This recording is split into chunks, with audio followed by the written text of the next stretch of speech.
Yes പറയൂ. പുതിയ വനിതാ നേതൃത്വം വന്നിരിക്കുകയാണ്, എങ്ങനെയാണ് അതിനെ കാണുന്നത്? ഞാനതിനെ നല്ല രീതിയിൽ തന്നെയാണ് കാണുന്നത്. എങ്ങനെ നോക്കിയാലും എന്താ പറയാ, ആദ്യമായിട്ട് ഒരുപാട് കാര്യങ്ങൾ നടക്കുകയാണല്ലോ. I welcome it. It's very nice to see it. Why not? ഈ മെമ്മറി കാർഡ് വിവാദം അങ്ങനെ കുറെ പ്രശ്നങ്ങളൊക്കെ ഇലക്ഷനുമായി ബന്ധപ്പെട്ടുണ്ടായിരുന്നു. അപ്പൊ ആദ്യത്തെ കമ്മിറ്റി തന്നെ അതിനെതിരെ ഒരു അന്വേഷണം ആവശ്യത്തിന് നടത്താനൊക്കെയാണ് ഒരു വളരെ ഇതുവരെ കാണാത്ത രീതിയിൽ.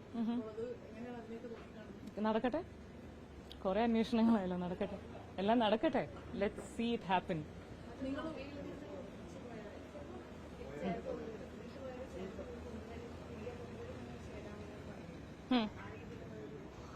അത്തരമൊരു ടോക്സ് നടന്നു കഴിഞ്ഞാൽ അതിന് ഓപ്പണായിട്ട് നിങ്ങളും ഞാനൊരു കാര്യം പറയട്ടെ, ഞാനിവിടെ ഫിലിം ക്രിറ്റിക്സ് അവാർഡിന് വന്നതാ. ഞാൻ ഇന്നൊരു ബെസ്റ്റ് ആക്ട്രസ് അവാർഡ് കിട്ടിയിട്ടുണ്ട് എനിക്ക്. നിങ്ങൾ ആരെങ്കിലും അതിനെക്കുറിച്ച് സംസാരിക്കുന്നുണ്ടോ? ഞാനൊരു ആർട്ടിസ്റ്റാണ് ആദ്യം.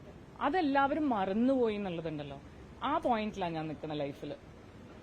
അത്രേ എനിക്ക് പറയാനുള്ളൂ.